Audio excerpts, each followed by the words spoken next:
Look at your Roomba. Look at the little robot vacuum bumping into walls, getting stuck under the couch. It's cute. It's harmless. It costs a few $100s. But this is just the tip of the iceberg. What if I told you there are machines being built right now that cost more than a luxury mansion and possess capabilities that make your vacuum look like a Stone Age tool? Meet the $1 million robot. Unlike your vacuum, this machine doesn't just bump into walls. It can map a 3D environment in real time. It can open doors. It can run faster than an Olympic sprinter. It can even perform surgery with a precision no human hand can match.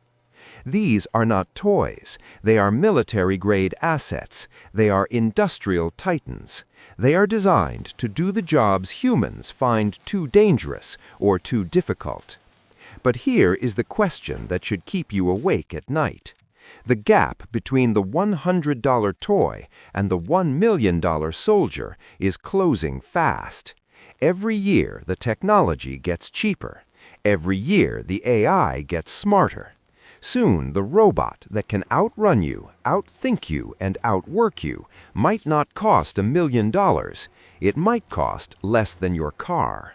When that day comes, the question won't be, can I afford one? The question will be, do they still need me? Welcome to the future. It's expensive, it's incredible, and it's coming for your job.